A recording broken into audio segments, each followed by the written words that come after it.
Wait for the on the air. All right, call the Plan Commission to order. And I will ask staff to take a quick roll call. Wayne Clark, Yes. Kathleen Dagenhart, Yes. Brian Frank is excused, Rossi Menka, Present.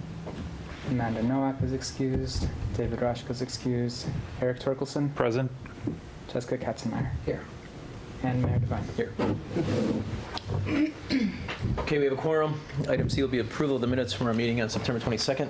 So moved. Second. A motion by Commissioner Clark, second by Commissioner Torkelson. Any changes to the minutes? If there are none, all in favor? Aye. Any opposed? Ayes have it, the minutes are approved. And we'll move on to item D. And our first item will be ordinance number 2. I'll turn it over to staff. Thank you, Mayor. So this first item here is for a rezoning of the property at 853056 West National Avenue. It's the former Clark Oil Building. Well, it's got the current Clark Oil Building. This has some interesting history, actually, that there's a man named Emery Clark, and this was back in the 1930s, and he was a contractor, and he had a client who couldn't pay him on time, and so that client ended up giving him his oil business, which was what we know now today as Clark Oil, and this was the original headquarters for Clark Oil. They had their first gas station over at 60th and Greenfield on the northwest corner where we now have a Taco Bell. So this rezoning is, it's currently zoned as M1 and C2, which is a split zone. You see it's split right down the middle. This causes confusion between developers and planning staff. So the purpose is simply to remove the split zone and keep this as one zone, which would be C2. So the applicant is Bethesda Lutheran. They're interested in developing a multifamily building. At this point, we're in the very early stages and negotiating some of the architecture. I just wanted to take this first step and rezone the property, which is consistent with the future land use plan as well. I'd move approval. I just had a question. So Bethesda Lutheran, what is the mission again that they do? So they are looking to help out individuals with intellectual and developmental disabilities Okay. and provide housing for those, but also regular market rate housing as well. Okay. Yeah. I do have a question, please. And a second and discussion, Wayne? Thank you, Mr. Mayor. If this goes through, will this property come off the tax rolls? No, though they are a nonprofit, they would still pay taxes on whatever development they put up. You're certain of that? Yes, we've confirmed with them. Thank you. Any other discussion? All right, if there's no other discussion, all in favor, please say aye. Aye. Anybody opposed? Ayes have it, motion carries. And we'll move on to items 3A and 3B. This next item is for St. Paul's Lutheran Church Playground over at Lincoln and 79th. So St. Paul's is proposing to demolish 3 of the duplexes that they own and install a playground for the kids that are at the school that's attached to the church. This is in the RB2 district, and planning staff believes that the expansion of their space into these properties is basically expanding their religious institution use, which is a special use, which is why they have to apply for one. And they have a public hearing scheduled for November 16th. Just to give you an idea, this is the current playground for the kids at the school. It's basically a stretch of alleyway that has been vacated by the city specifically for this use. And here's some details on the playground. So it would be on 19,000 square feet of land located closest to the church. different surfaces used within the playground is rubberized surface for the playground itself, wood chips under the swings, and blacktop in the alley. The rest around here is all grass. The fence would be set back 5 feet on 79th Street, the alleyway, and per this neighbor's request, 5 feet over here as well. They're also proposing to install some landscaping right here, though the neighbor requested that the landscaping be on the other side of this fence. Here's a look at the playground itself. So these are the products that they would be ordering. So just standard playground equipment, though this is unique. I didn't know what this was until the mayor pointed it out. It's actually a Gaga ball. So it's a game where you pass the ball or try to hit each other with the ball, and if you get hit, you're out. Thought that was kind of interesting. So St. Paul Lutheran Church did hold their own neighborhood meeting, though there wasn't much notice for the rest of the neighbors in the area, nor for the alders. So the city hosted we hosted our own neighborhood meeting, and 20 people showed up here at City Hall. Everyone, to our surprise, everyone preferred to have the playground closed after school was out, so just close it off to the public. This is both parishioners and neighbors agreed on that. And like I mentioned before, the neighbor to the south wants a 5-foot setback, which everybody is okay with. And 2 neighbors didn't like the sound of children playing, so they were opposed to the project. With that, staff recommends approval, subject to Common Council approval on November 16th. Wayne? Mr. Mayor, thank you.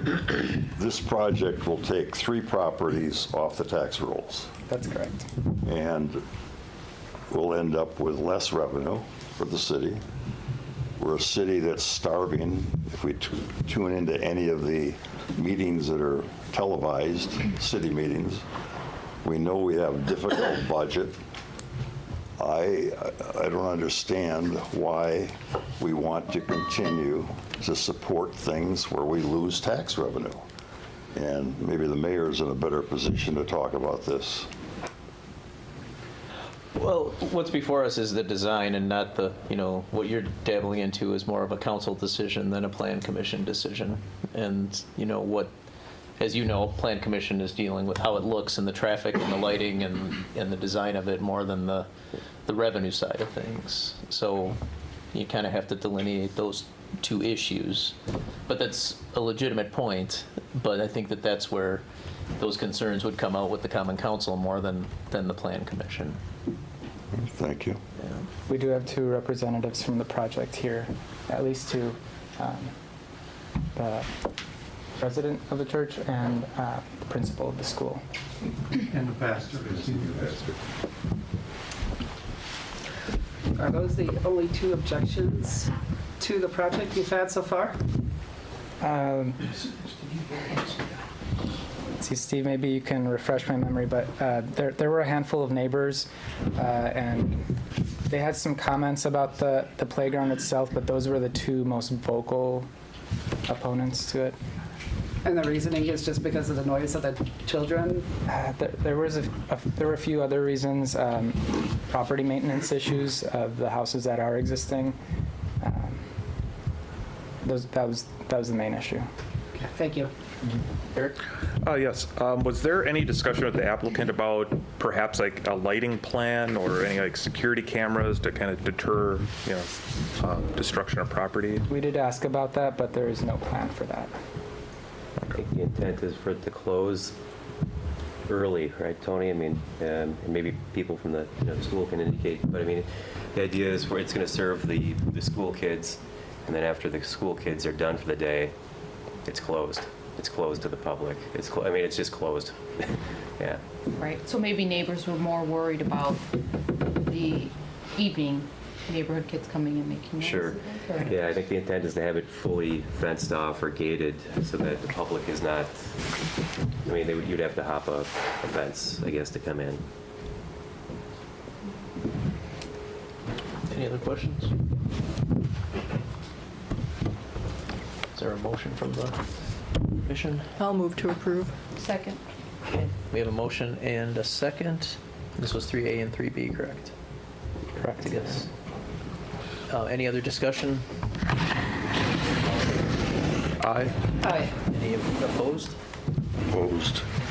I'm not opposed to the layout here, but I want to send a message to the Common Council and make sure that they take a hard look at this whole taxable issue. Sure. You got two of them sitting behind you, so that's a good start.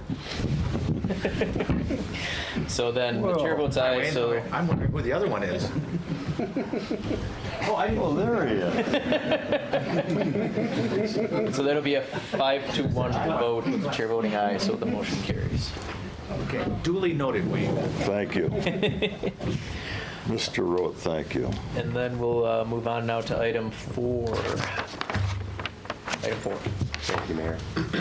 Next item is a proposed zoning of property at 1359 South 84th Street. The property is located just north of what was formerly Auto Analyzers, a repair shop. And you may recall back in April, the 8404 site just south of the highlighted property there came before the Planning Commission for a special use review for a gas convenience store. Within that proposal, they were going to modify the existing Auto Analyzers building for a gas station and convenience store. After some discussion and going to common council, that the applicant, Mr. Gary Nagra, who's here with us tonight, decided he would reach out to the next door neighbor to the north and offer to purchase his home, which he has, and he has an accepted offer, I should say an offer to purchase that property, and that property is actually zoned RB2 residential. So what this is doing is more or less setting the stage for a larger expanded new project, a special use project for a larger gas station, and due to the expanded area. So the property is zoned residential. The rezoning would convert it to C2, like that of the nearby gas station property. It is supported, so that rezoning change is supported within our 2040 land use plan that we've adopted. Number of the properties, I think the next slide, Tony, shows the actual zoning map and, zoning map and the land use plan. So the zoning map's on top. You can see the properties are zoned commercial, basically along Greenfield Avenue, on both sides of Greenfield Avenue. State Fair Park is to the east. The Element 84 and Walgreens are kitty corner from this site. But the land use plan, the 2040 land use plan, which is in the lower right corner of the screen here, shows kind of a future guide to rezoning. We foresee maybe a larger node of commercial in the southern 9 properties that you see there between 84th and 85th, just north of Greenfield Avenue. So it is supported within our comp plan. So we are recommending approval of the rezoning. This would have to go before the Common Council on November 16th. Thank you. Any questions from the commission? And if you wish, I mean, if you want more information about what's next, if you want to maybe take this item up also with items 5A and B, you could do that. Or if you're comfortable recommending now, or if you want to hold your recommendation and sort of tether it with, combine it with 5A and B, we could do that, and that way you'd hear and see what the proposal is for the overall expanded project area. So moved. I have a question. Go ahead. So in this case where he wants to purchase the property and then demolish the home, would it be the same type of situation where they wouldn't pay taxes on that property? So they would. I mean, if Mr. Nagra purchases that home and rezones it, or doesn't rezone it, he's the new owner of that property and decides to demolish the house, he's still paying property taxes on the land, minus the building, if the building goes away. Gotcha. Yeah. Thank you. Yeah. Any other discussion? Did we have a second? Second. We did have a motion, right? Yes, sir. Okay. If there's no other discussion, then all in favor say aye. Aye. Aye. Anyone opposed? Okay, that's aye, ayes have it. Motion carries, so we'll move on to items 5A, 5B. Oops, did I? something out of order here. Sorry. It's all right. We'll come back to this one.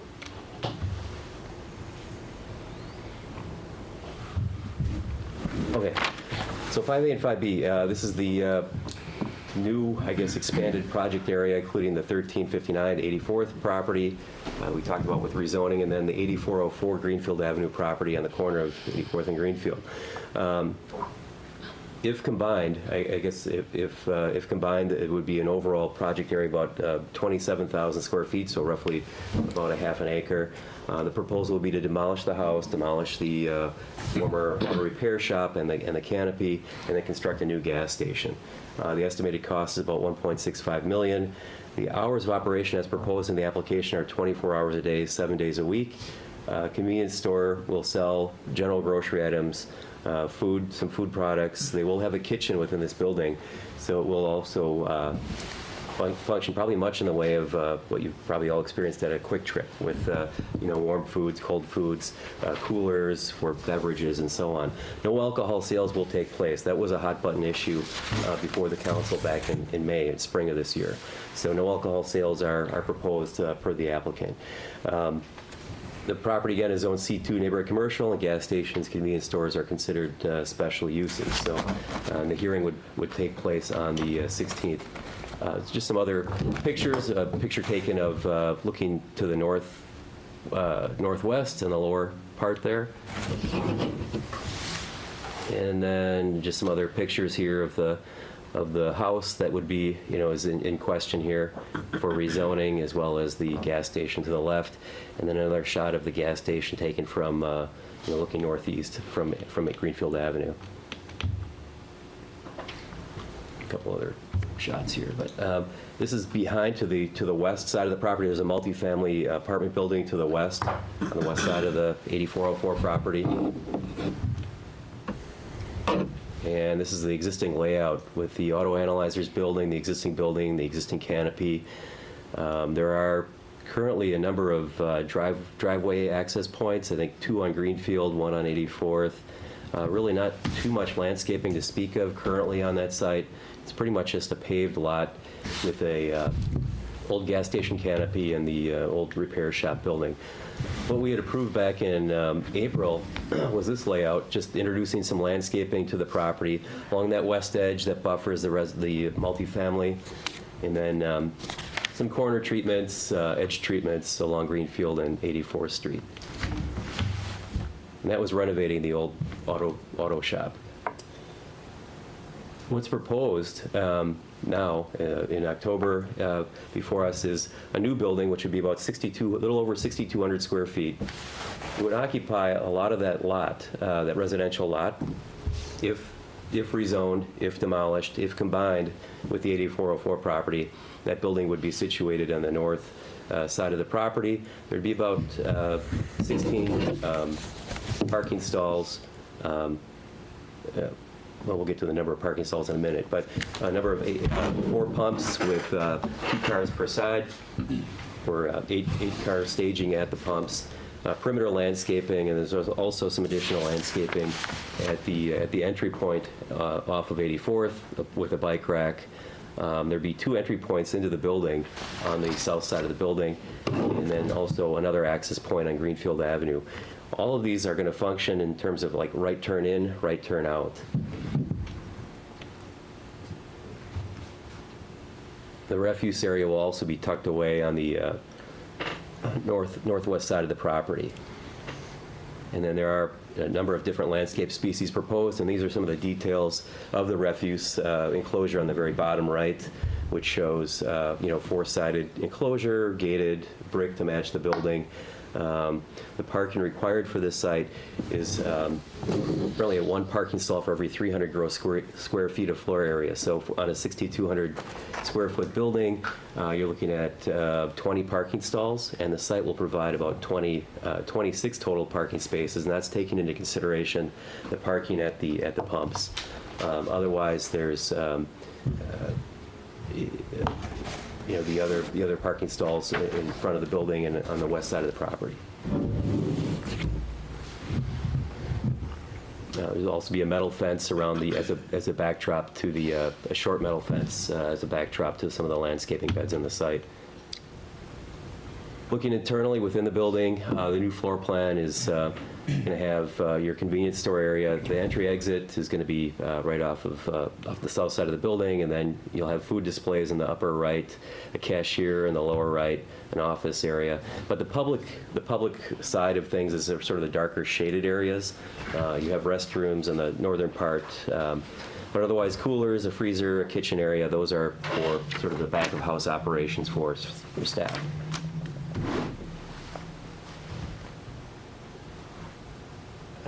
Just looking back at what was approved back in April, it was, again, just sort of fixing up the old auto repair shop, different sides of it, brick building, and what's proposed with the new architectural, so this month's proposal for the larger 6,200 square foot building with four-sided architecture. It features a brick veneer around the exterior of the building. We also have a product called Nichiha, which is like an engineered wood product, which will be on the exterior of the building. And that's near the market, where it says market and retail. It's again, sort of like a cementitious engineered wood product. It looks like wood, but it's actually more of a cementitious material that will be on the exterior of the building. So it gives sort of a palette of different materials and look and some interest around all four sides of the building with a metal standing seam roof on the top. There are also storefront windows around, two sides of the building on the east and the south. All of them are transparent, see-through glass, with the exception of notes, two notes up there closer to the retail portion, number 8, which is a spandrel glass, and that's because of the partition between the two retail spaces on the west side of the building. And the future retailers on the west side of the building are about 800 square feet apiece, and it's unknown what they will be at this point. The canopy has been updated too since April. It was just sort of a flat appearing canopy back in April. What they've come back with for this month is more of a standing seam metal roof canopy to match the building. The signage really hasn't changed since the last approval. The one thing to note in terms of signage is the location on the site. It is at an angle, a 45-degree angle. It is technically within the vision angle.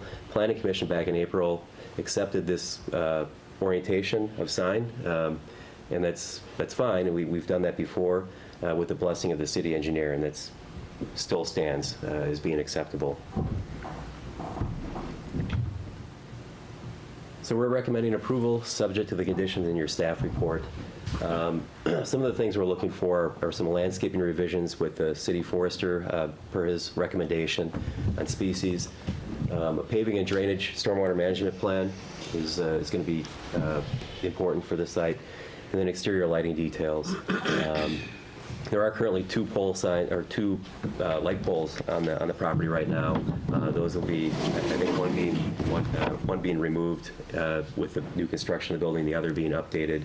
But I guess we'll want a photometric plan and details of the type of fixtures to ensure it's not going to display beyond the property limits.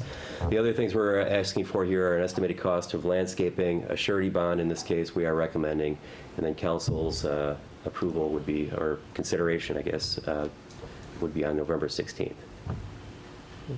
Thank you. Thank you. Any questions? Thank you, Mr. Mayor. Steve, the April plan that the commission approved, why wasn't that acted on? There were some licensing items that came up before the council. So aside from the special use side of things, there was a licensing discussion, and the council really didn't want for there to be beer sales at the within this gas station. So that kind of stalled the project, and then Mr. Nagar went back to the drawing board and talked with some neighbors that were at the license meeting, and I think broached one of them at least with respect to expansion and purchase of that site. And since this is a 24/7 operation, have the neighbors been canvassed? Yeah, there's a notice that goes out to property owners within 200 feet with any special use, so that's the case here. I haven't heard of any objections, but that still could happen prior to the public hearing. So between now and the public hearing date, as we get closer, there could be people that approach the city or the city clerk's office and voice an opinion. And this certainly looks like a nice facility, but being as large as it is and as many pumps, it seems to me that I'm curious about the city engineer relative to traffic. Has his view changed at all because of the size of this? No, in fact, we broached that topic again in terms of the access and the number of vehicle trips from a gas station, and we even approached the Wisconsin DOT, and they had no recommendation as far. They were fine with the plan as presented. And the signage, which is the same. And but the signage, right, as far as, yeah. Mr. Mayor, I'd move approval. I'll second. Okay, there's a motion, a second. Any discussion? Years ago, it seemed like Nishiha was kind of a less preferable Yeah. exterior. Has that evolved where staff is comfortable with it? Yeah, one of the big concerns with it was the seams. In fact, when it was first introduced, it was sort of a substitute for brick, and they were trying to, the mortar joints and just the depth of it didn't have the right look at the time. I think they've perfected it some more, and it's been used more recently on the West Living project on the yellow tiles that you see on the corners, the accent features of the building, the common area, and so on. So it's a product that's been used. And I think we're comfortable with it. Yeah. So Thanks. Good point, though. All right. If there's no other discussion, all in favor? Aye. Aye. Ayes have it, motion carries. To items 6A, 6B. All right, thank you, Mayor. Bear with us here while we back this up.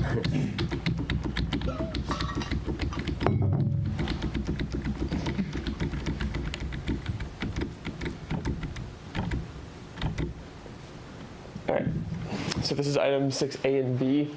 This is brought to us also by Gary Nagra, same group as the gas station at 84th and Greenfield.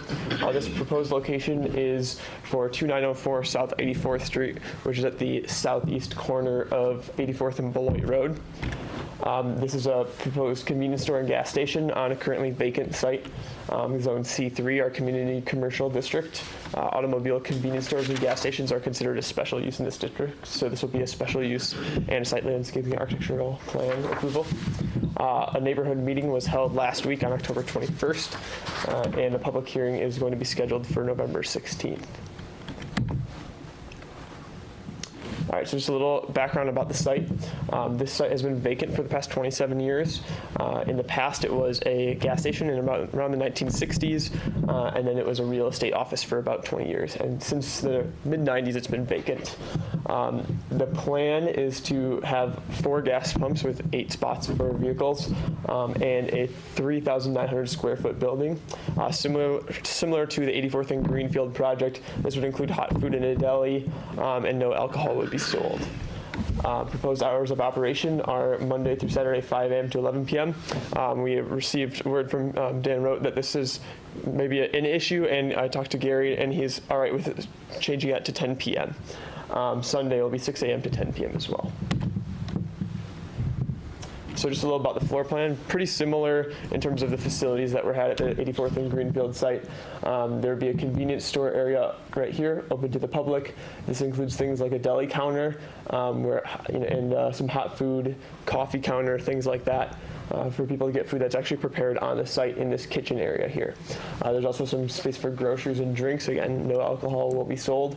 Staff area includes the cashier area here, an office, kitchen, and some storage.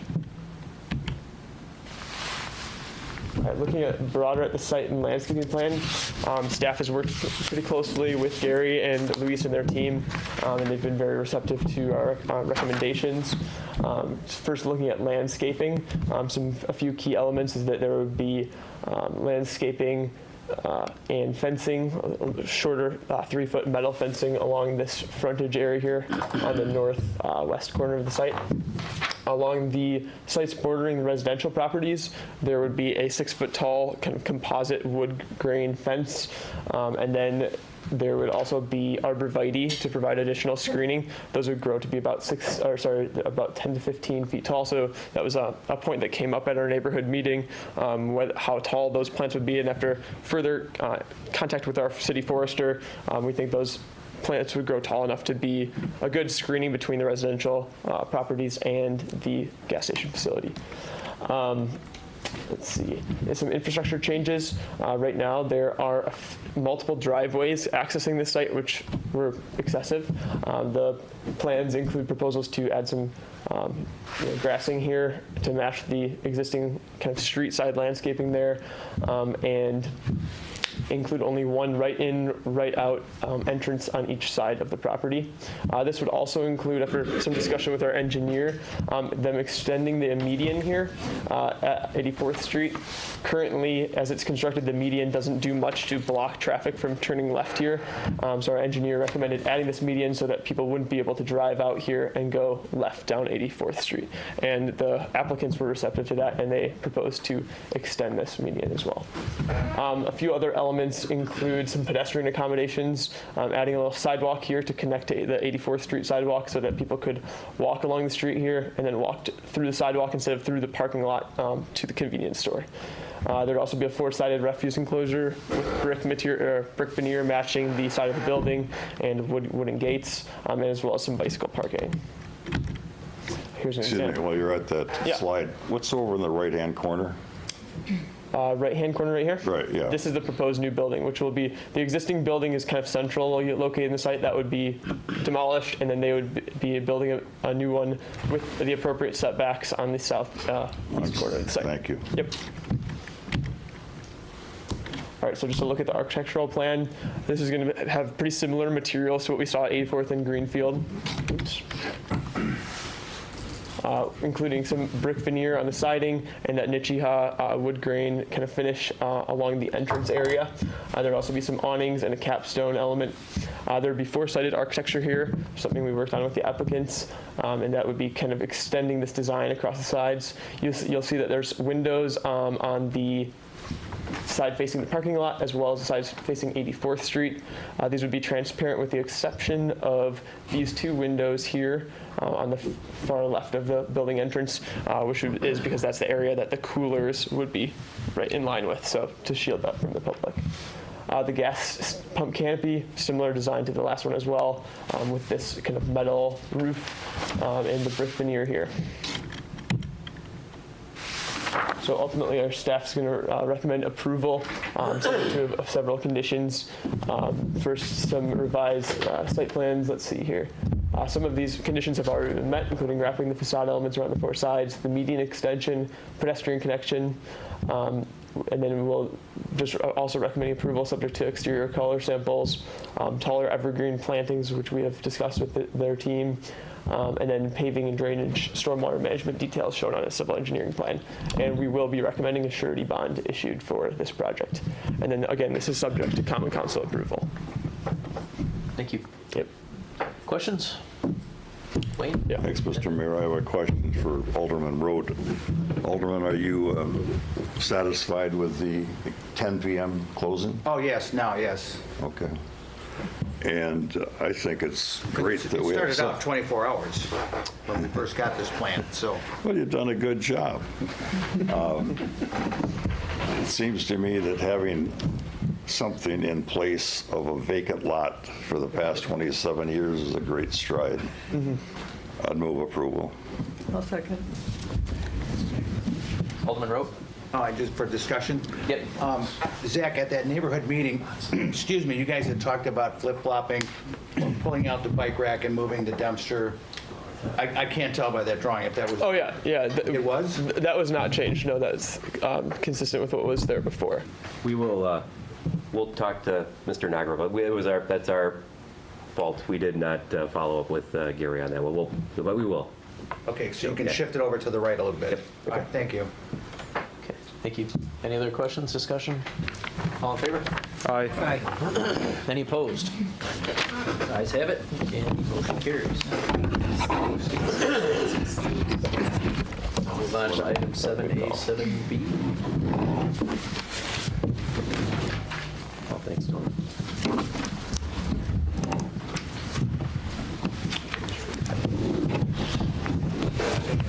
Thank you, Mayor.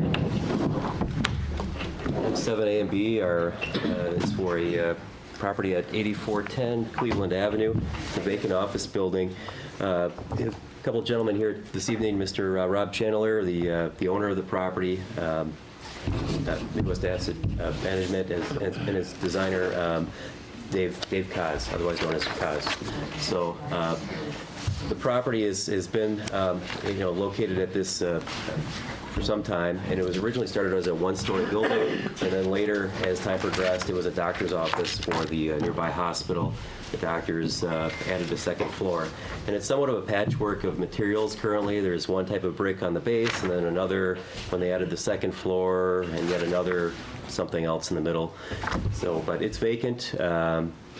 And what Mr. Chandler is bringing forth is to remodel it, to take on the existing building, remodel it, completely renovate it for a community living arrangement, licensed up to 28 beds. And you may recall a few years ago, there was another proposal, same owner, for a 3-story community living arrangement. We had a neighborhood meeting on that, and it passed through Planning Commission, made it through Council. The neighbors were looking forward to it, and unfortunately, with some cost overruns and change of contractors and then a pandemic, it was really difficult to bring that one to market. So they've come back with a little bit scaled back approach, but no less quality. And we'll get into the details of that in a moment here. But the operations will be a 24/7 operation for certified nursing care for the advanced aged, dementia, terminally ill persons at this location. There will be security measures in place, and we'll get into that in a moment, but the area is Zone C2 neighborhood commercial as it sits, and that supports not only multifamily residential, but care facilities as a special use.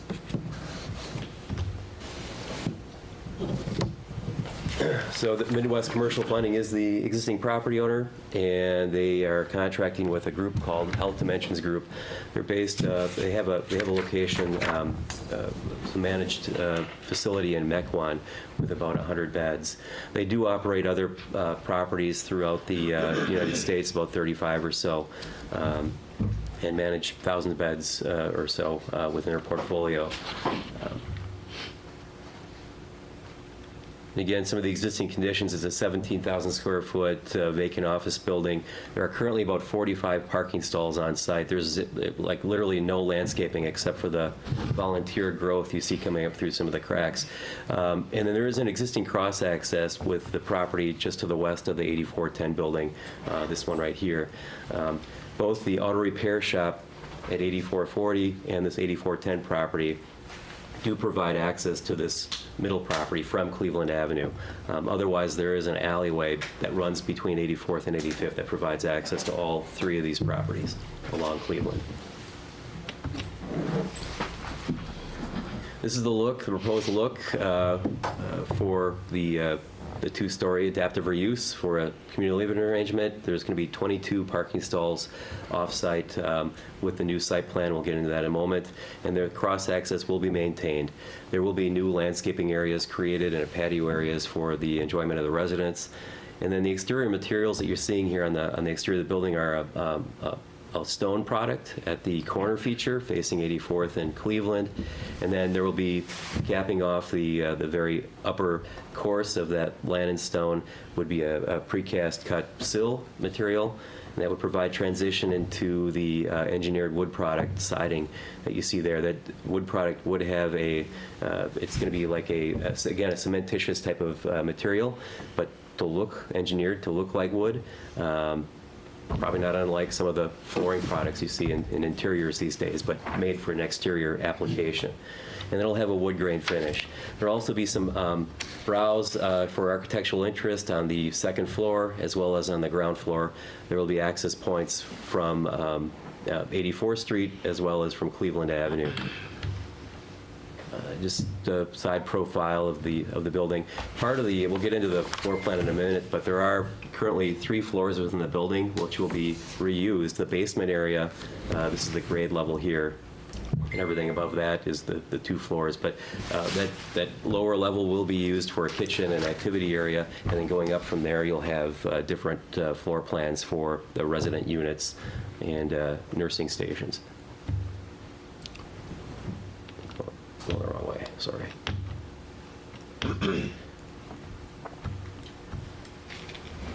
Some exterior elevations of the south elevation and the west elevation. This railing here is protects against falling into a light well, which is up against the building. It provides light, like a window well, a large window well of sorts for the activity area down below. And then this is the east elevation facing 84th Street, and then the the north elevation facing the alley. And then in terms of site planning, the green areas are proposed landscape areas that would be introduced to the property.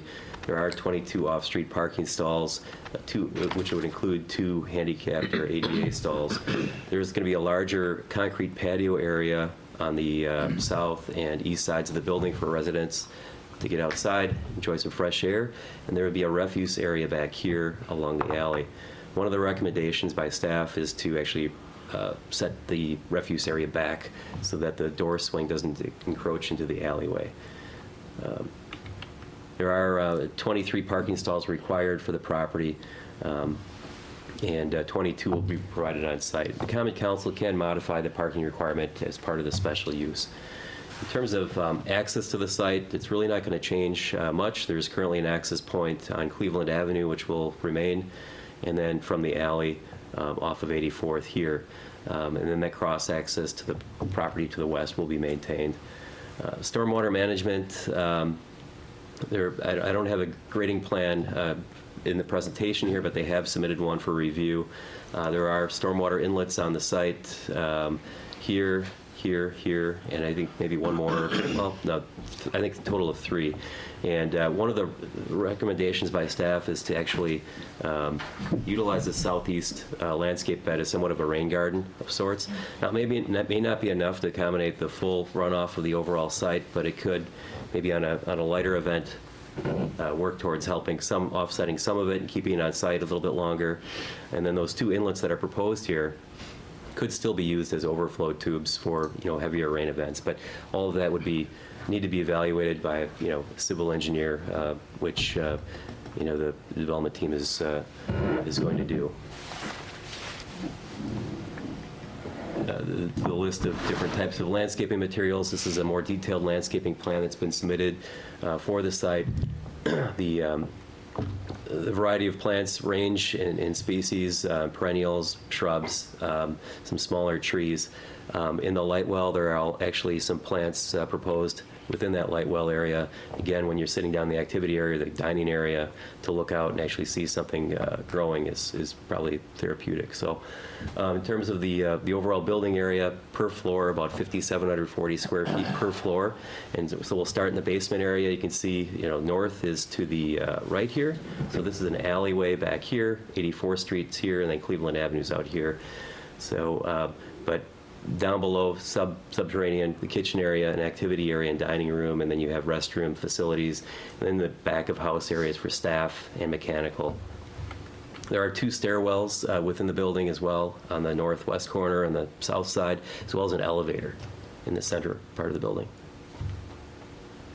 And then per floor, just going up to the first floor at grade, you've got a total of 11 units, or about 13 residents. Some of these will be doubled up. You've got the unit counts on the lower left there. So 9 one-bedroom units are proposed, and then 2 two-bedroom units on this floor. And then going to the second floor, Again, 12 total units, possibly up to 15 residents there. Security will be managed with the alarm systems, and I forget the technical term that they use, but basically if you'll be able to exit the building for emergency reasons, but for security of the patients, there is a mechanism in place to alert staff if someone decides to elope. So, but we haven't received any objections to date, and I guess we're recommending approval subject to the conditions in your staff report. Basically, just going through these just recommendations from our city forester on the landscaping plan, getting material and color details on the exterior of the building.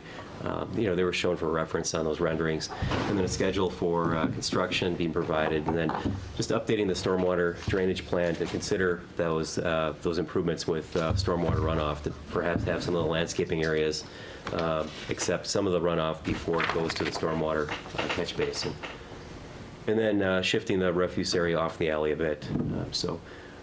Aside from that, we are recommending a surety bond for this proposal, and it would go before Common Council on November 16th. So thank you. Thank you. Any questions? Go ahead, Wayne. Thanks, Mr. Mayor. Is this a taxable event? Yes. It is. Wonderful. It looks great, and it looks like we need such a facility, and it's probably a place that my family would ship me to sooner than later. So I'd move approval. Thank you, Wayne. I'll second it. There's a motion and a second. Any other discussion? We'll have to get staff to update Wayne's address when we send our plan commission notices. You know where you live now. All in favor? Aye. Opposed? Ayes have it, motion carries. We'll move on to item 8. Thank you, Mayor. Item number 8 is for a 3-family home located at 1518 South 92nd Street. The property owner, Salvador Romo, is here with us today. So this is a 3-unit apartment building that is doing a good job of maxing out how large it can be within our zoning code. So each unit is about 2,100 square feet, 3-bedroom, that should say 2-bath, sorry, with in-unit laundry, rear yard porch, and basement parking. Multifamilies are permitted in RB2 as long as it has its SLA, site landscape and architectural plan approval. Here's a look at the property. It's quite narrow. And here's a look at the architecture. We've got an angled roof, rear porch, basement garage. The front has an extruding cement board. It used to be flat, but we worked with the architect to pop that out a bit. It has cement board, hardy board, siding, and brick on the first floor that wraps around to the sides. We have an exposed staircase here, so if you're driving north along 92nd, you'll be able to see the front doors of these homes. Taking a look at the site landscaping and parking plan. So, like I said, the project maximizes the allowances in the zoning code as well as the building code. We did find that the original submittal of this site plan, the walls were a little bit too close to the property lines and to the other homes, the neighboring homes, so they had to narrow it up a little bit and also reduce the amount of window openings on the sides. So they can't have more than 15% of window openings. They were able to do that.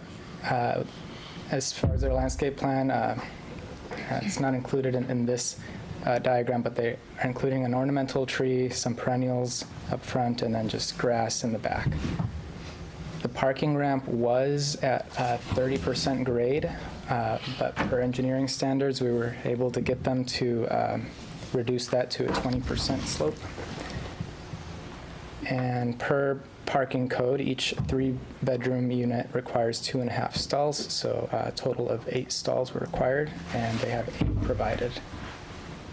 And this space right here is for vehicles to be able to turn around and head back out.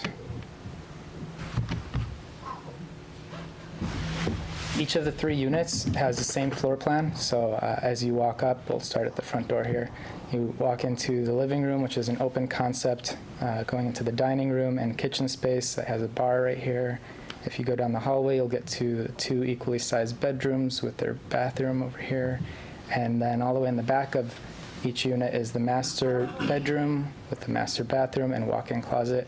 And connected to the master bedroom is the rear porch.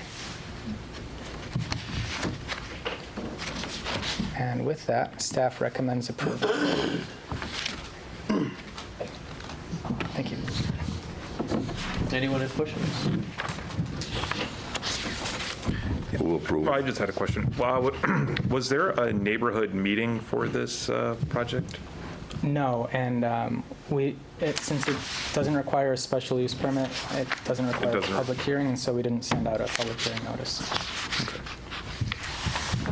For this type of concept, what are the utilities for this, as far as like boilers, water heaters? Is there any special design for that? They do have a utility plan. I didn't include it, but So I'm assuming each floor is getting their. it's all within each unit, so that each unit has its own utilities and laundry, washer, dryer. Parking looks interesting. It is, yes. I think it would have been very difficult with the 30% grade, because that's really maxing out the amount of grade that a vehicle can even drive up and down. I don't think anyone who owns a Denali is going to be. Right, you would, it's going to compact cars with your.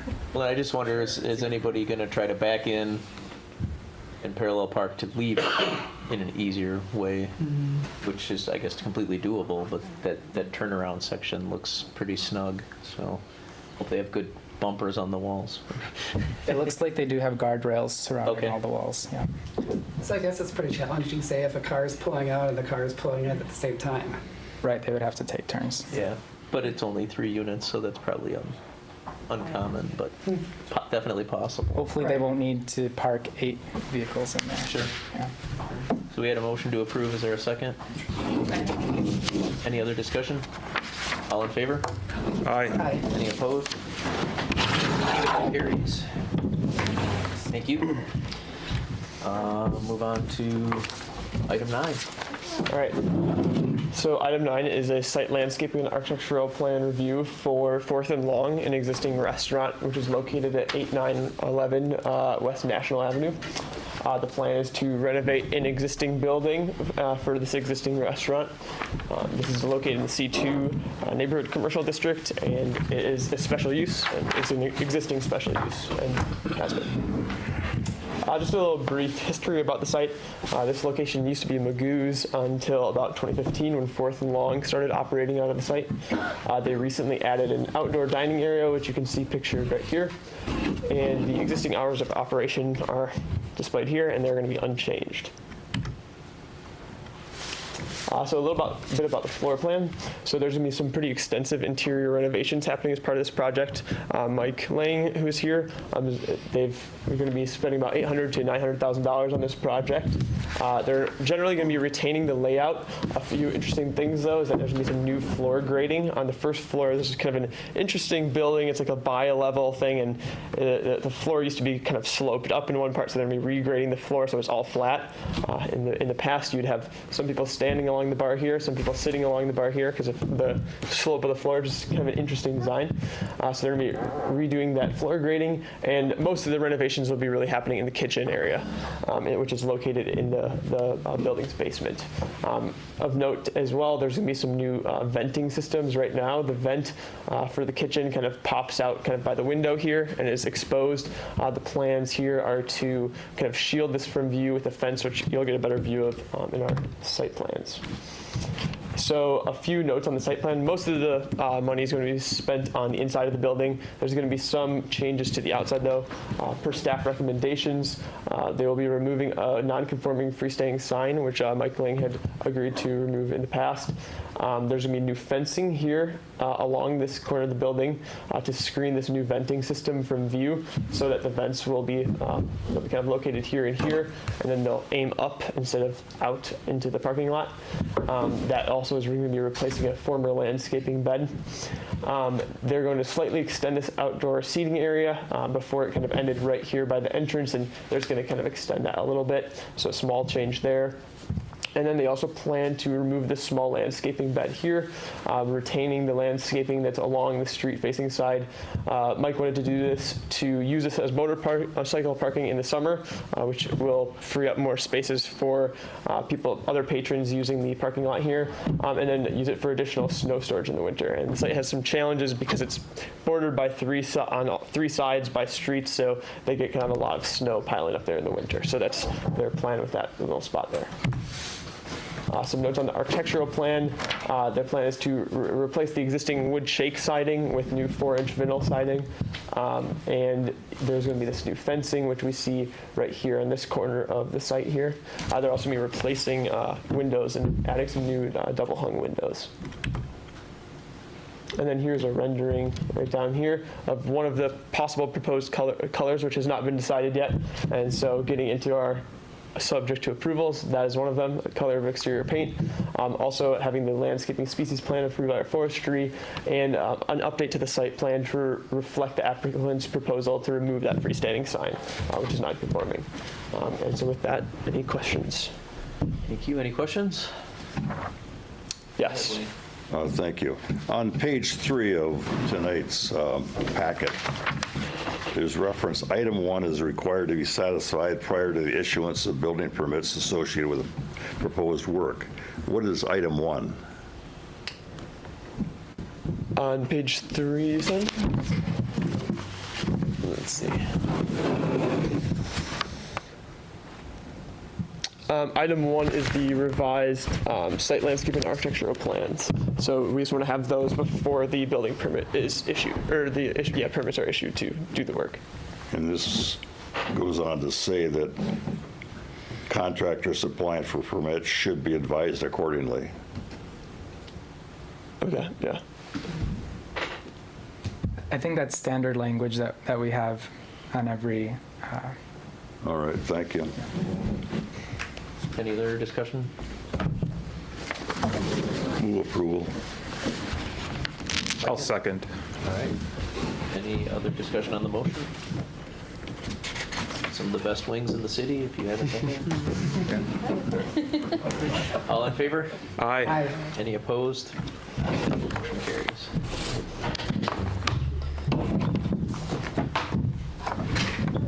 Thank you.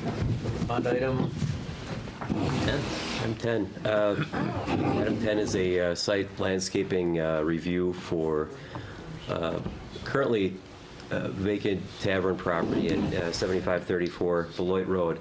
It was formerly called One More, and before that you may recognize it as Sir Greg's. So it's currently vacant. However, there is an applicant that has applied for a liquor license, a Class B tavern license at this location back in early September.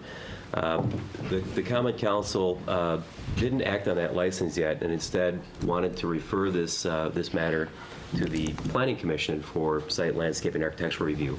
And they have that within their authority to do. Taverns, cocktail lounges, and so on are considered permitted uses. A couple of years ago, that was changed to help streamline the process to get people into business. The council changed that to permitted use, but however, in the licensing consideration, you can always refer to the Planning Commission a property for site landscape review if they see so fit. The licenses are fairly discretionary. It's not like you must issue a license, so it's kind of like an ask. So the council in this case, in their consideration of this license, wants some certain improvements to this property before they consider moving ahead on the license. So that's why we're here tonight. So our focus is really just the site landscaping review. Oh, colors are a little off here, but what's proposed here is basically at the September 6th meeting, there were some concerns that were relayed to the Common Council that night. One of the big concerns from the neighborhood was a cross-access that's taking place north of the property. And up here, there's a driveway that you come in off of Beloit, and there's an existing drive that crosses a residential property and goes to a city alley. When this was a tavern, that was a big point of concern to the neighborhood. People coming and going to the bar or from the bar, different hours of the day, and disturbing the peace, so to speak, and ruining people's enjoyment of their property. So that was heard loud and clear at the meeting on September 6th, and so with that, in council's referral to the Planning Commission, what Glenn and Melissa Shrewby, the applicants, are proposing here is this plan, basically to close off that access way across another property, to the alley. And that would be done by installing a refuse enclosure with a 6-foot-high fence along the northern part of the property, and then continuing that fence around the building on the west side of the property. There's a dental office to the west. There's a dry cleaner to the northwest, and there's a residential home to the east. The residential home is also being considered by the Glenn and Melissa Shrewby for purchase. So if the license is issued by the Common Council or granted by the Common Council, the Shrewies would commence on the real estate transaction for not only the bar property and own and operate the bar property, but they'd also live in the house next door in close proximity to their business. The other parts of the highlights of the plan they submitted here are there's an existing front lawn area, and then something happened in the transfer here, but this was actually green. These are green spots here. Just imagine these are green. So there's a green landscape area here, a green front lawn, which is existing, and there's a new lawn to replace the asphalt pavement, and along with some retaining walls and landscaping beds here on the west side. And then that other asphalt parking lot that we saw in the previous slide would be replaced with a new concrete paved patio, the fences we mentioned, and they would continue that concrete through a gateway here around the back. This is a mixed-use building, so there is a residential apartment above it. That tenant, they're providing some access to the refuse area here. When they come outside to throw out their garbage, they would be walking out downstairs around the back of the building, and there'd be a small opening here for them to dispose of the refuse. The rest of this area here would be grass or green space. So again, all exposure to that city alley would be cut off.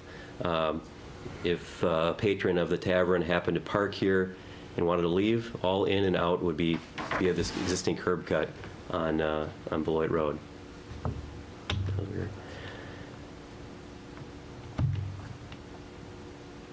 And then this is sort of explains the nuts and bolts that our review here tonight is just site landscaping review. The real estate transaction would commence this year if there's favorable decision on the license, and then they'd be the new owners and operators of the bar as well as the house next door.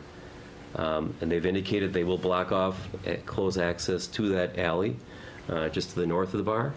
The initial closure may be something like in line with a boulder or a jersey barrier, but their intent would be then in the spring or the next year, within 1 year, to install the actual fence, a 6-foot-high tall wood or composite style fence, along with that landscaping and those decorative retaining walls we had talked about, along with the refuse enclosure.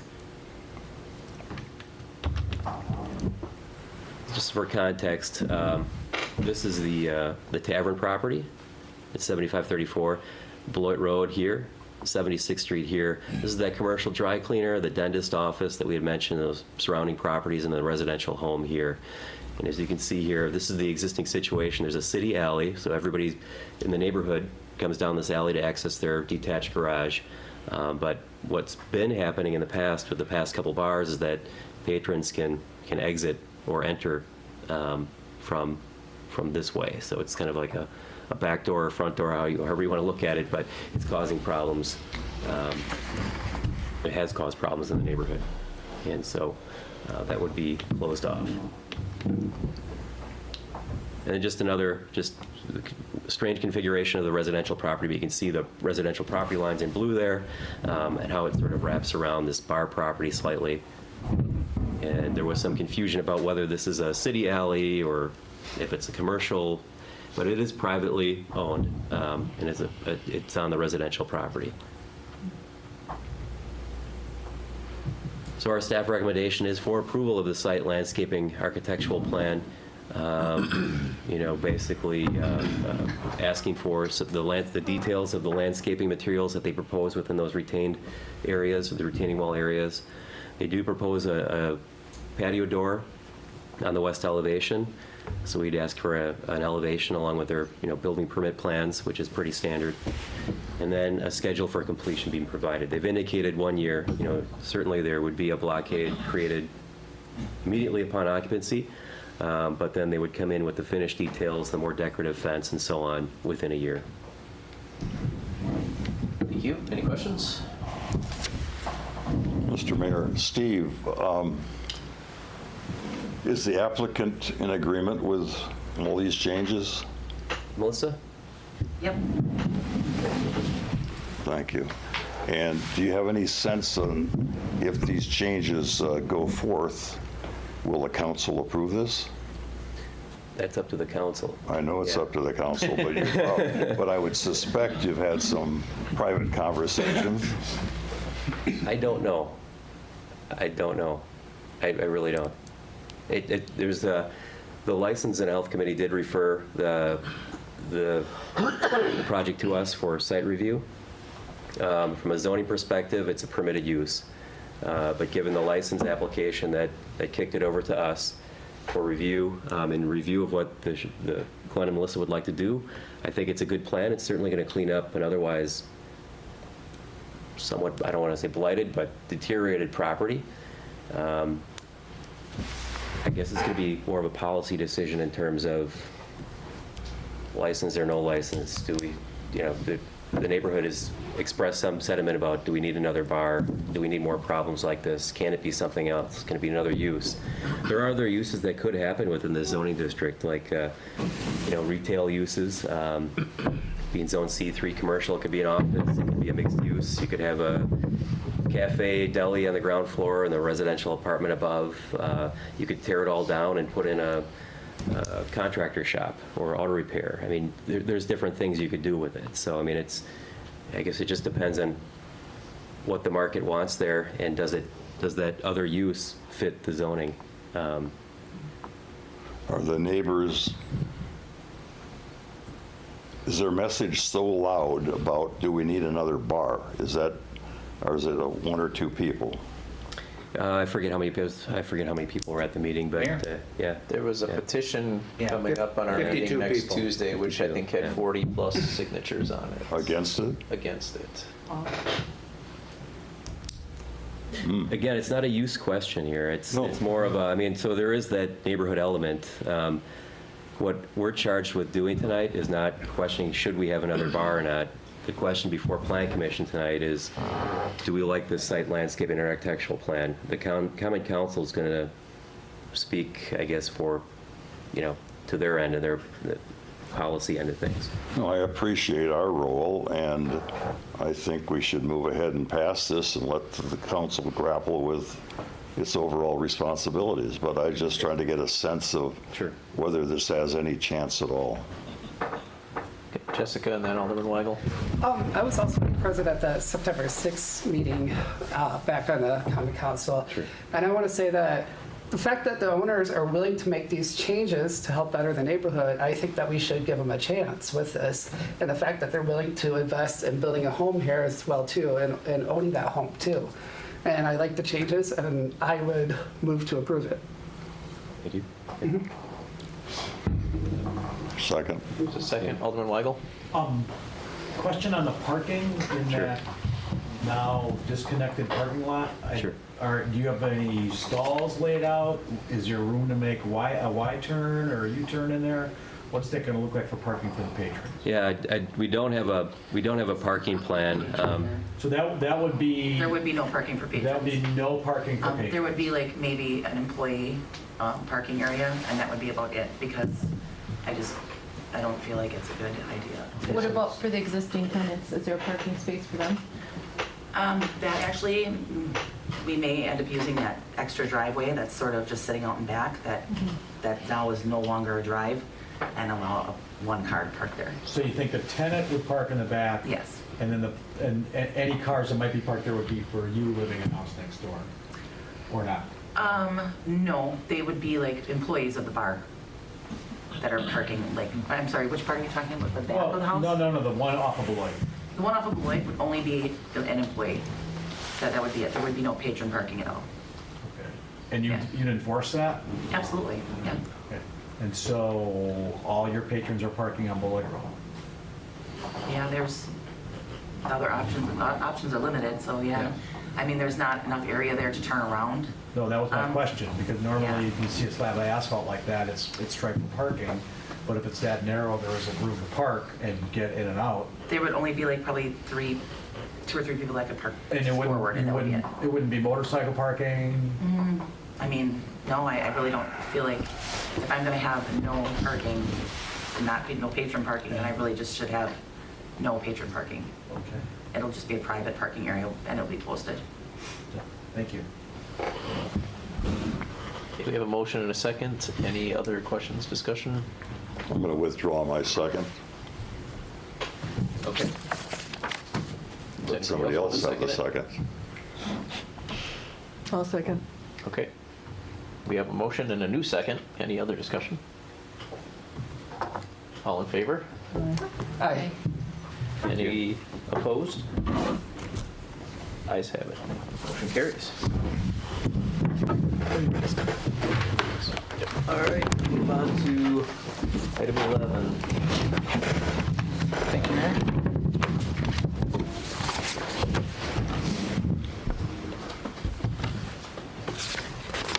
This next item is the Highway 100 rezoning, which you've all been kept abreast of since, I think, July. Just a refresher, we're updating the zoning for 51 properties along Highway 100 between Greenfield Avenue and Oklahoma Avenue. Generally, for the most part, we're changing a lot of the zoning from M1 and C4 down to C3. This would be consistent with the 2040 comprehensive plan as well as the future land use map that you see to the right. The Highway 100 corridor study also calls for a dynamic range of uses and makes recommendations to remove split zoning, which I'll get into in a second here. So the primary purpose of the rezoning would be to avoid undesirable uses. So for example, stores like, we call them nominal price retail stores, but dollar stores, outdoor car dealerships, check cashing businesses, animal kennels, pawn shops. And here are a few more examples of things that would still be permitted, things like a vet clinic, medical clinic, hotel, just as examples. This would also allow for denser development. So here is a look at some of the building setbacks for the different districts.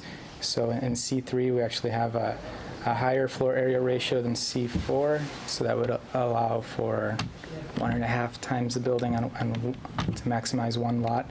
And also the front setback, there is no front setback for C3 as opposed to a 10-foot setback in both M1 and C4. This would also help to remove a lot of the split zone properties that we have mostly just south of Greenfield Avenue. So here's an example of one at the West Salis Center. It just adds to complexity for redevelopment, or if a business owner wants to sell that property, then they would have to find the right user that would have commercial in the front, perhaps, or manufacturing in the back.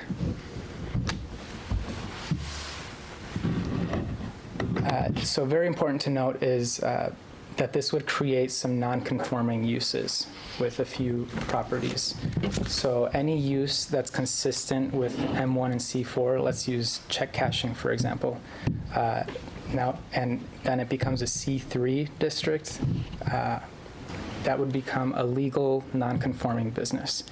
That means that those businesses can still continue to operate, but when that business leaves and 12 months passes, then another check cashing place couldn't go back in there. But if a check cashing place were to come in at month 11, they could still piggyback off of the previous business use. Does that make sense? Yeah, it does. I understand it. So I'm just going to show you 4 different maps showing the length of all of the rezonings from Greenfield down to Oklahoma. So there's a cluster here, down here. You see there's another split zone property there, one over here and here. So we're just cleaning that up. A lot of these are being changed from C4 to C3.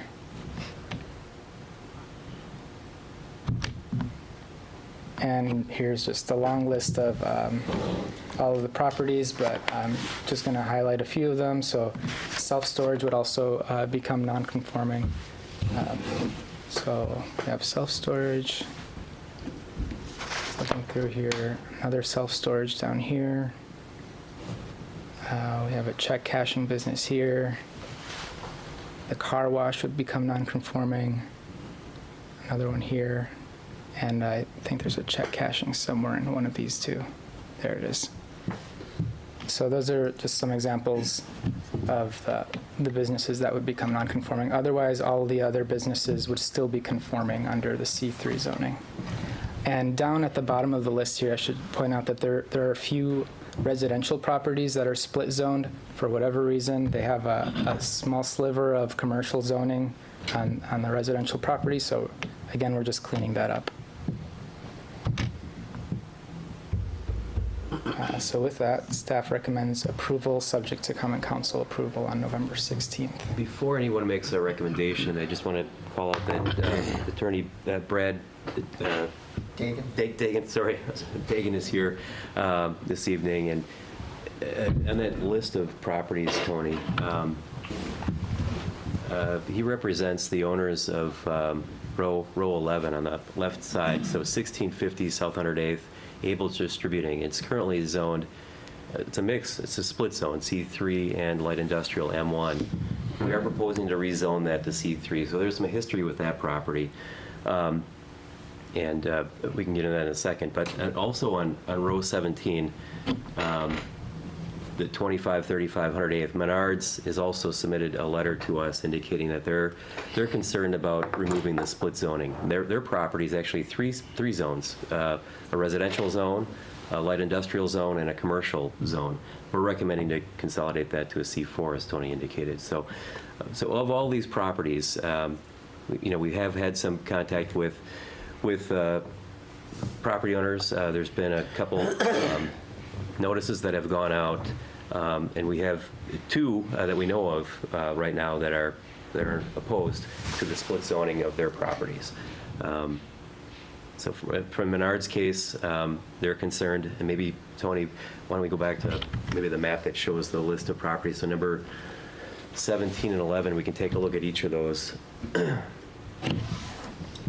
So 17 is Menards, so 108th being, and then you've got around them to the west, you've got the Autumn Glen Apartments, the RC1 area. And Menards, if you're familiar with that property, you've got a parking lot out in front, sort of fronting the Highway 100 area. And then you have behind that, part of their parking lot is also zoned light industrial. And then their store is kind of a mixture too. If you're in the garden area, or, that part of the retail area is C4, another part of the building is light industrial, and then their lumber area behind that, and sales display area is all light industrial. But they don't want us to rezone them. They want to stay split zone.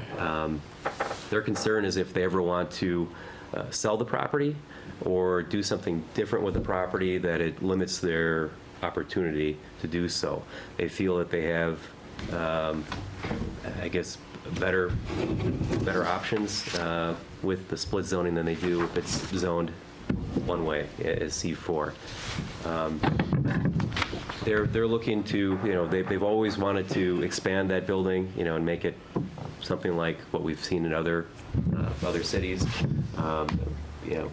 Could they do that here? There was a proposal many years ago to sort of stack that building, tear it down and rebuild it, a two-floor, like a kind of a state-of-the-art Menards, 2 stories, sort of a second-floor mezzanine, and then they were going to purchase site number 18 there, which is now self-storage. They're going to purchase that building and sort of wrap Menards around their lumber and outdoor display area around the back and combine it. All of that could take place in the C3 or C4 zoning district. Just to note. So while Menards has concern about removing the split zone, if they ever wanted to expand their operations here on Site 17, or if they were to expand into something else, they could do that within the C3 or C4 zoning. We do allow large box types of retail stores happen as a special use. So Menards is just, again, concerned about split zoning and what special use means, but they're currently operating under a special use. And then the other property, number 11, this is the Able Distributing Building. Mr. Dagan is here representing them. He's asked to speak this evening if so allowed, but he's representing his client's interest at that property. Yeah, I'd be willing to give him a few minutes if he wants to address that. Thank you, Mayor. Appreciate that. Just by way of background, I'm Brad Dagan. I'm an attorney, and I've represented the ownership group for about 6 years now that bought this lot. I'm not sure if any of you remember, but when my clients bought that property, it was a giant black warehouse, and just the front facade was like just a giant concrete block wall. 5 years ago, there was an effort to rezone the entire property to C3. I think one of the things that we brought up and talked about at that time was the fact that this is a pretty unique property, that the building takes up most of the parcel in question, and that changing the entire lot to C3 would require ultimately that part of the property be torn down, which I argued back then could be inverse condemnation, but that's really not my goal today. I think what I want to emphasize today is that 5 years have gone by and my clients have completely renovated the building, front, middle, and back. And the front is Able Plumbing, and I don't know if anybody has been by there, but I think they've already met the long-term planning and use goals for this property. C3 is 25,000 square feet, and it's the front third or so of the property, and the back is about 38,000 square feet. This size building, also because it's uniquely situated on the lot and takes up most of the lot, is really ideal to attract a national company like Able and bring them to this community and have them there for this long and successfully operate both the retail and commercial division. And so they need a building that size to function. And my clients were fortunate enough, and they're kind of a sophisticated blend of real estate developers and my primary client's a contractor, and so they were able to combine their resources and go out and find Able as a tenant, and they've been very successful there. They have a nice showroom up front, which is a spectacular view from the street. They've got a design center, so it appeals both to retail and commercial use. But then in the warehouse portion in the back, they're also able to distribute throughout southeastern Wisconsin, and this is their primary hub in this area. So I think it's a really unique property.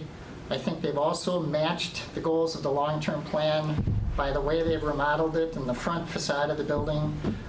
Frankly, I understand the concern about split zoning, but in this case, it's so unique that split zoning works. I've seen it work before. I represent a lot of developers, and sometimes it doesn't work, sometimes it does. I'm not going to talk about Menards. That sounds a little bit different than what we have, because my clients really worked hard to get this tenant in there, and because in order to attract a national company like this that's very solid, a national player, you've got to have a big building like this, and you've got to be able to have the resources to remodel and renovate it just as my clients have. Now, if you change that zoning to 100% C3, ultimately, they're going to be forced to tear down almost half of the building, we figured. And I think that's the same argument I made 5 years ago, and I came out on my hands and knees and said, please don't make this all C3. And we went back and forth, and so I had some really good conversation with staff and the council, and I think even the mayor. We talked a bit, but ultimately, I think you see the result of that effort today. They've been there for 5 years. It's going strong. Very solid tenant. They're already talking to us about renewing the lease. A nationally known company, and presenting. Attorney Dagan, if I could just, I think. Go ahead. I think you misinterpreted. If they're there, they're going to be allowed to stay. It would just be. No, as I a- understand that, but Okay. what my concern is that, let's say Able moves and decides they need a bigger space someday. Okay. And if we can't find anybody within 12 months, then we're in trouble, and we can't use the same space, and then it's a specific use for Able. So I don't want to have to come back here and argue with the city and go, well, this new company is still a national company, they're a lot like Able, but I'm worried we're going to get shot down. And so that was one of the big concerns I raised back then, is that we agreed, and the city was gracious enough to accept the proposal to have C3 up front and the M1 in the back, so that the long-term use of this property and the investment my clients had made would be respected, and they would not have to worry about that 12-month window. I have had clients take longer than 12 months to find tenants of this. But this nature. wouldn't result in tearing half the building down. This, Well, it would, if wouldn't it were a new tenant and within Yeah. over a year, then it would be. I mean, there's more than just one step than what we're talking about tonight. It's two I or three. understand that, but if it's all zone C3, there's a big danger of us not being able to use the building and being forced to tear it down Right. because of the C3 zoning. Not all of it, just part of it. But that would kill a lot of the tax base and certainly destroy my client's investment into this property, because as I mentioned, they've renovated the whole building, front, middle, and back, and particularly paid a great deal of attention to the front, because that was part of the promise that was made to the city, is that we're going to make this a standout showpiece type gem. They attracted Able to it, and Able has done a great job with their use of the property, and they're very happy there. They want to stay there. So I'm not immediately worried about the future, but changing the zoning does raise the specter in the back of my client's mind. At some point in time, there might be a problem where it would have to be torn down. And what I think we're asking you to do is to sort of look back and examine those arguments we brought up before, that about the use of this property, the unique size of the building on the lot. Frankly, the fact that this split zoning has worked for this property and has worked very well, and I think can work for the long-term benefit of the city if it's maintained. And there is no rule that says you can't have split zoning, and I understand that we don't want too much of the split zoning without any rational basis for it. But I think here's a case where the split zoning makes sense, it's worked, and we're going to ask you to maintain it as such, because the potential for the long term to the investment of my clients and their ability to attract new tenants is threatened if it's all C3. So I wrote a letter. I'm not sure if everybody has seen that, but that was kind of reiterating some of the arguments that we brought up 5 years ago, and demonstrating how my clients have renovated the building and I think matched the long-term plan and the long-term goal for the corridor along 108th Street. And the facade of that building is, I think, exactly what you're looking for in the use of retail and the design center and the office space that they've built really matches the goal. So just because the back is warehouse, I think it's important to recognize that that is what is attractive to these national companies. And if that zoning changes and there's not approved, or it's the potential for changing the use of the back half of the property, Able could move. They might not like a change in zoning. So I think there's a legitimate concern on the part of my clients that I think would be echoed by the tenant. And so we're asking you to take this property out of your proposed change for those reasons, and I think for the reasons that I stated in my letter, that the long-term use of this property matches the city's goals, and I think if anybody who looks at that property would see what they've done to it and how they've kind of made it look. So I'm going to quit rambling, but thank you, Mayor. Thank you. Thanks for the explanation. Question. Yeah. So we want to change it to C3. If we changed it to C4, would they be permitted? They'd still be in the same situation, given the the warehousing and so on, the distribution aspect of it. Whereas the Menard site is, I guess we see that as a retail setting, whereas the Able Kohler, it does have a retail front end of the building, but then the back end is purely distribution and some of that. So that area, number 11, 108th and Mitchell, is somewhat unique. You have a lighter industrial area behind it, with that of Amalga, and there's some other businesses back there that are clearly light manufacturing. And it was one of the things when we looked at the Highway 100 study, when we're working with the consultants there, they did look at that, and split zoning is something that is addressed, and identified within the Highway 100 report as being, it is something that happens in this situation along our corridor and within our city. It can be addressed. I think what Attorney Dagan brings up is that, it is nice to have that showroom frontage facing, the commercial Highway 100 aspect. There may be a different approach that we can take, too, from a zoning measure, a little bit longer term as we work towards updating our zoning ordinance, maybe creating another zoning district that's somewhat of a hybrid between commercial and light industrial, like flex, that we could take a look at. That was discussed in our Highway 100 study report. So those are all things we are going to take into consideration as part of this. We are recommending, I guess, rezoning to C3, but then again, this does need to go before the Common Council on the 16th. And council, just like the Planning Commission, if you see fit, you could certainly take this out of the equation if you wish, or you could leave it in. But it's a decision ultimately the council's going to have to make. Do they want to keep this property in, as we're recommending, to rezone it to C3 to commercial, or you could take it out and it wouldn't affect everything else, and we wouldn't have to go through another hearing process. You can take things off the list to be rezoned, but if you start adding other stuff, then we have to go back and republish. So that would be the job of the Common Council to... Ultimately, yeah. Plan Commission here is advisory in this whole thing. So, you can advise the council what you think, if you think it should stay as we've recommended, or if you want to take certain things out, you could do that as well. Mr. Mayor? Yes. Thank you.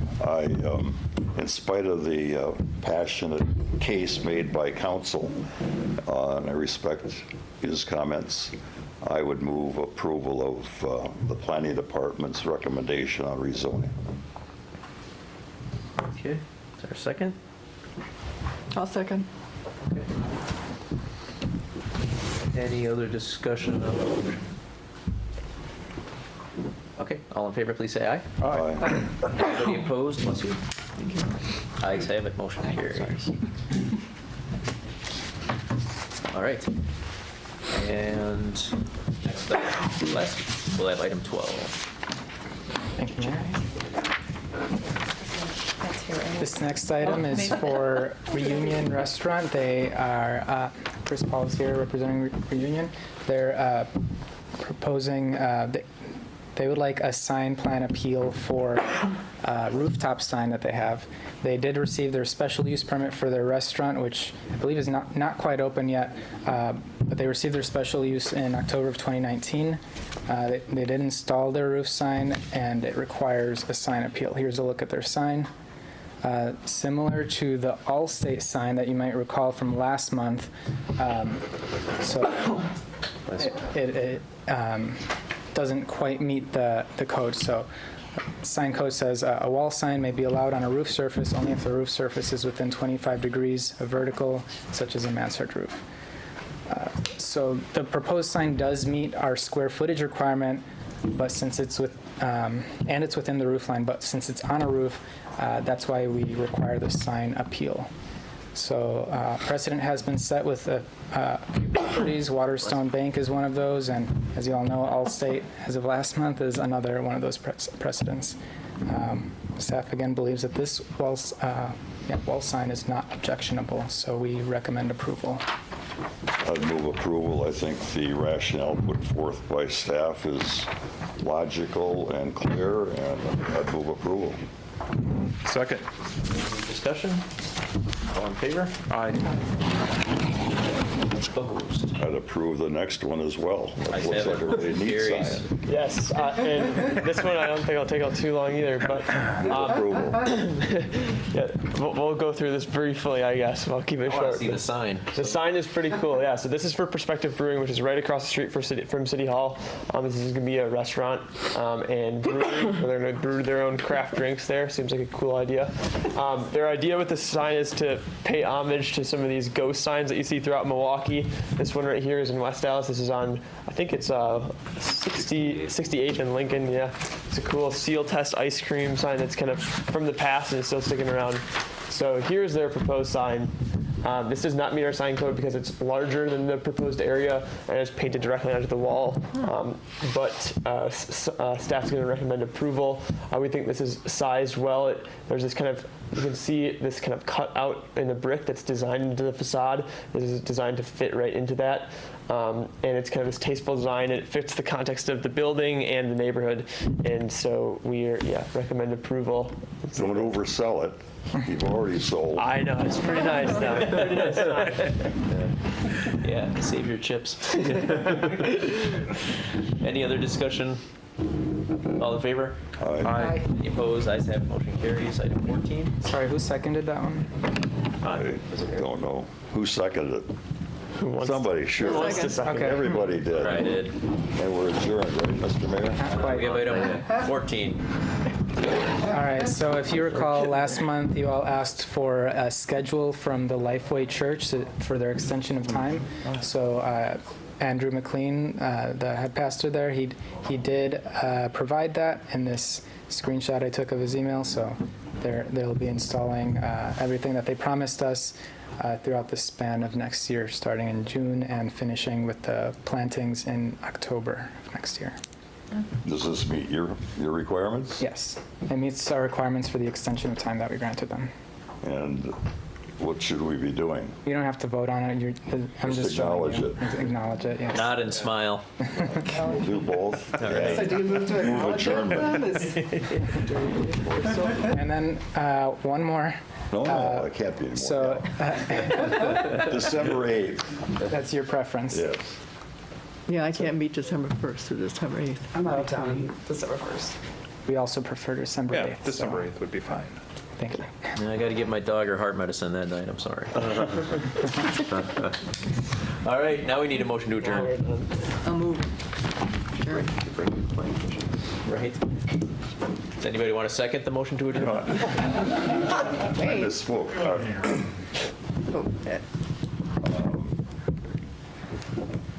I got a conflict. Can we do On the December 8th? 1st? Oh, no. I don't think I have a problem with either, but some people. I can't. I will be out of town December. It'll depend on quorum, I guess. Maybe we'll have to do a doodle poll and Sure. just see who's available to make sure we have a quorum. I mean, the first will work for me as well. I'm good for either date. Okay, all in favor of adjourning? Aye. Opposed? Thank you. We're adjourned. Yay.